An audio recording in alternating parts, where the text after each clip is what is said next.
How many times have you seen a commander list online and thought, that's a cool deck, but didn't end up buying it or building it because the price was too high? And I get it, this game is unreasonably expensive, and somehow getting more expensive each set release. But luckily, as casual commander players, we have the option to build budget versions of decks, since we're not trying to win the Pro Tour. But where do you even start? How can you make a budget version of a list and keep the original's vibe or even power level? I intend to answer that in this video. Hopefully with these tips you can create a budget version of most any deck. And I'll explain why it says almost in the title as well. But first, if you want to buy a budget deck, consider Cool Stuff Inc. If you use code TTM at checkout, not only do you get 5% off, but it also supports the channel. Thanks to Cool Stuff Inc. for sponsoring the video. For this video, I'm going to be ignoring two things: CEDH and proxies. If your playgroup does not care about proxies, then I don't know why you're watching this video. You can just proxy anything. Feel free to like, subscribe, and leave the video on mute in the background. And if you're looking for a budget CEDH deck, why? CEDH is the tournament play version of Commander, so you should just play the actual optimized list. And CEDH events are not put on by Wizards of the Coast, they are super proxy friendly most of the time. So again, you can just proxy everything and you go back to putting the video on mute in the background. But for those of you who play in stores or with playgroups that are less proxy friendly, this video is for you. When looking at a commander list, there are a few things that commonly jack up the prices in EDH. Generically powerful staples, and the mana base. Generic removal, card draw, and tutors are really common expensive cards in Commander. But one interesting thing about these is they're expensive because they're the best option, meaning the second best option or a slightly worse option is often a lot cheaper. Additionally, sometimes a synergistic option can be cheaper as well. Let's look at synergistic options first. Cyclonic Rift is one of the best board wipes in the game. It's one-sided and hits everything. But if you're playing an aggressive +1/+1 counters deck, being able to clear the board of creatures in a one-sided way and swing for lethal is going to be a powerful thing that Cyclonic Rift can do. So, Wave Goodbye can do a imitation of that. Yes, it does not have the upside of removing planeswalkers and artifacts and enchantments, but if you are generally in the list using Rift to clear creatures and swing out, Wave Goodbye also does a one-sided clear creatures and swing out. Maybe you're playing a Demonic Tutor in your Rakdos Hellbent discard deck. Well, it is true Demonic Tutor is the best 2-mana tutor option, but in a deck like this where you're trying to discard, empty your hand, Infernal Tutor is pretty close, assuming your deck is already doing its thing. Using Synergy, we can imitate what the actual full power version of the card would do. Next, let's look at some cards that are simply not best in class. Damnation is the best 4-mana Wrath in black, but Deadly Cover-Up at just 1 mana more is a fraction of the cost and does almost the same thing. Replenish is the best way to bring your enchantments back from the graveyard. At 4 mana, it's pretty cheap in terms of mana cost, but it's reserve list, which is not helping the price. So a Brilliant Restoration, which does technically more by reanimating artifacts as well, can substitute the effect fully, just at a higher mana cost. To find these, I will often use Scryfall. You can literally copy and paste the text from the expensive card you want to replace into Scryfall, and you can find other cards that do similar or the same effect for, well, just much cheaper. Additionally, if you just copy and paste certain keywords, you'll find a slightly broader group of cards that do similar effects. And EDH Rec is another useful tool here. You can find the expensive card, pull up its EDH Rec analysis, and look at other cards people are playing with it. Oftentimes, people will play redundant effects, so you can then find something that does a similar type of effect to whatever card you're looking to replace. Let's talk about mana bases. Lands in this game are too damn expensive. It really sucks that these are not just printed into the ground since everyone needs them.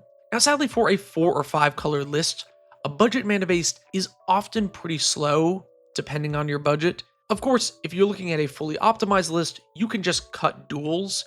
If you have fetches, shocks, and triomes, you're not going to miss the dual lands that much, and this will cut the price of the deck by hundreds of dollars. But if we're going even further, getting rid of fetches, getting rid of shocks, getting rid of triomes, you can play many of the tapped tri-lands and fill your deck with those, and the few cheap penta lands that there are, and make a functioning mana base, although it will be slow. Honestly, budget 4 and 5 color mana bases could be its own video.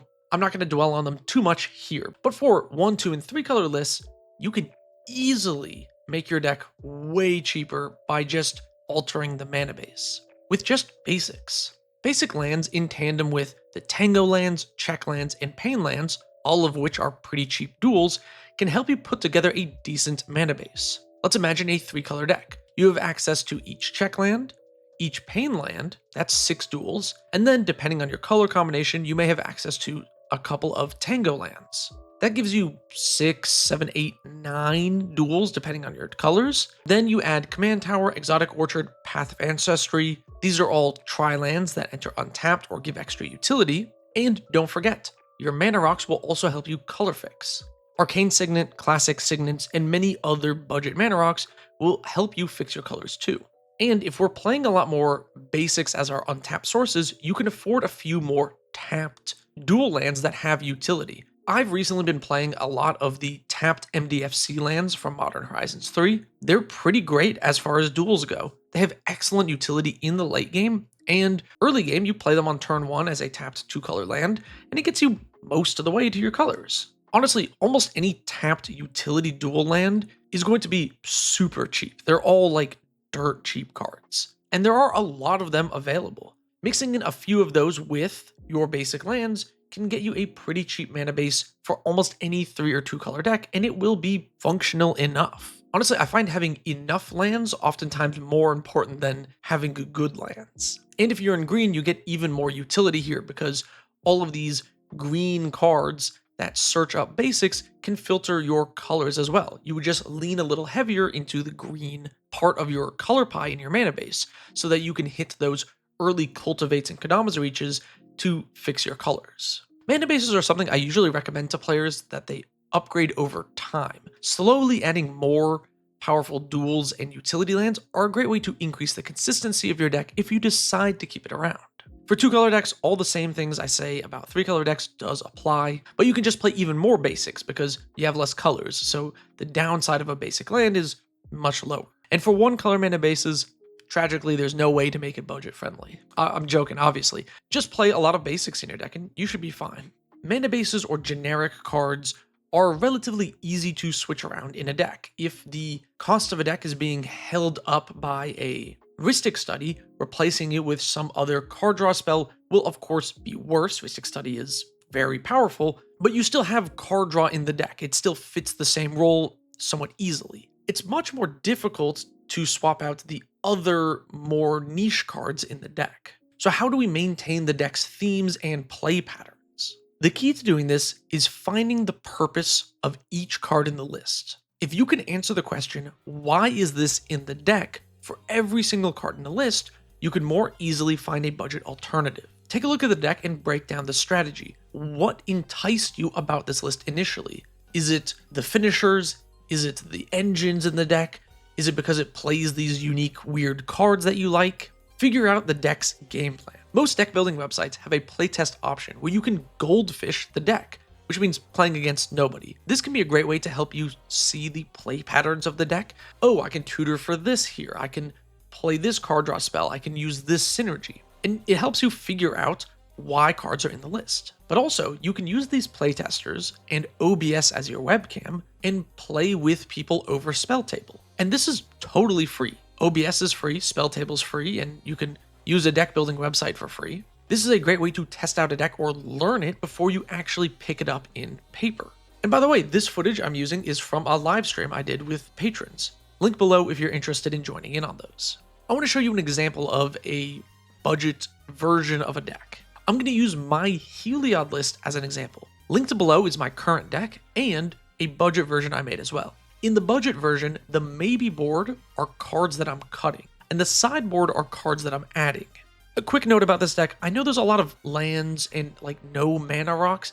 That's just me testing something. The deck used to have a lot of 2-mana mana rocks. None of them were super expensive, so if I change the list back to include those, it's not going to affect the monetary cost. Just ignore the fact that I'm testing out weird stuff. I do this with a lot of my decks, so if something's odd, it's probably me testing something. So to make a budget version of the list, we need to know what this deck is doing. Now this is my attempt at playing draw-go control in mono white. The goal of the deck is to draw for turn, play a land, and pass with all your mana open, using mana on each person's turn or all at one person's end step to interact and gain advantage at instant speed. Some of the swaps are obvious. We can swap Farewell for Austere Command. It's not quite as good, but in general it destroys all artifacts and big creatures, which is usually what I want out of a Farewell. It fits the same role as a big board wipe that clears artifacts. Teferi's Pro is the best protection spell in EDH, and Flare of Fortitude is not, but it does protect my enchantments from a Bane of Progress, which is the main goal of Teferi's Pro in the deck. We lose out on the additional utility, but still have an instant speed answer to mass enchantment removal. Force Field is a stupid expensive card even for the gold border one, but before I had a copy of this card, I was running Crawl Space because it's a 3 mana Pillow Fort option that I can cast before my commander. Another thing to look at is how budget changes can open up different options for the deck. Probably the most powerful card in the list individually is Humility. For a slow control deck like this, it really halts aggro, but the reserve list is really dumb, so we would need to cut it for the budget version, which means Humility's best buddy, Opalescence, is gone as well. But this actually opens up new options. Without this as a focal point of the deck, we can now cut the enchantment tutors and play more creatures. Cards like Alms Collector and Spirit of the Labyrinth are amazing in white control decks. I won't go over every change here, but in general, swapping in cards that have instant speed effects, repeatable removal, repeatable card draw, allows us to maintain the instant speed draw-go play pattern that this deck is aiming to do, while greatly reducing the price. By keeping the core game plan intact, this budget version of the deck is going to play somewhat similarly, or have many of the same play patterns. Of course, this budget version could go even lower in price.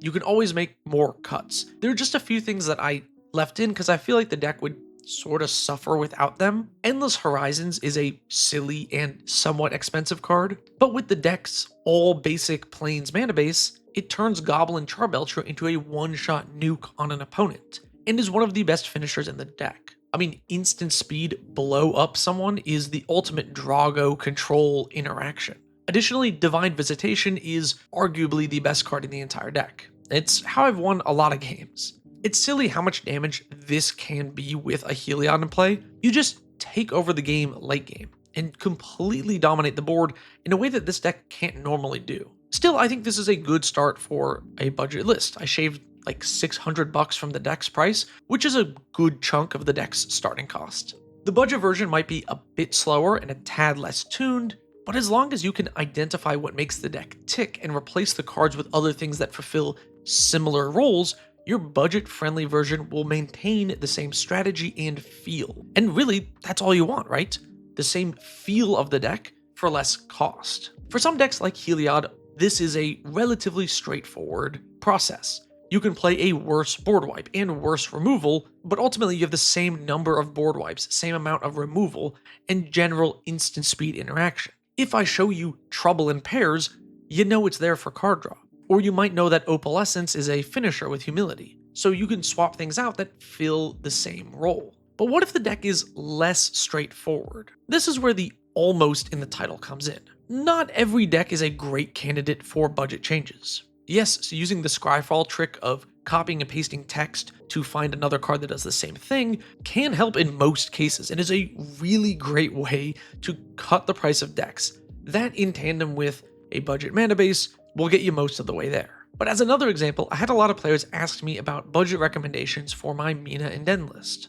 And of course, you can make the mana base a lot cheaper, but part of the problem is the way the deck is designed. It's meant to ramp into this package, Eye of Ugin, High Market, Shuffle Titan. This is a very compact way to just loop Kozilek a bunch of times. It's very strong and annoying to deal with permanently. The whole list is looking to ramp into this, play utility in between this, or recur this. And the deck's compact value engine nature makes it hard to find one-for-one replacements. Like, what is a threatening creature that shuffles back into the deck that you can use a land to tutor up over and over again. There are not too many one-for-one options that replace this exactly. Of course, ramp into big monsters can be done on a budget, but this type of looping, grindy mid-range list is a bit trickier, but not impossible though. It may require something less compact. Perhaps you add additional pieces to your loop to make looping some big creature more possible, or maybe you add a color or change the commander itself. There's no shame in taking a deck idea and making a similar one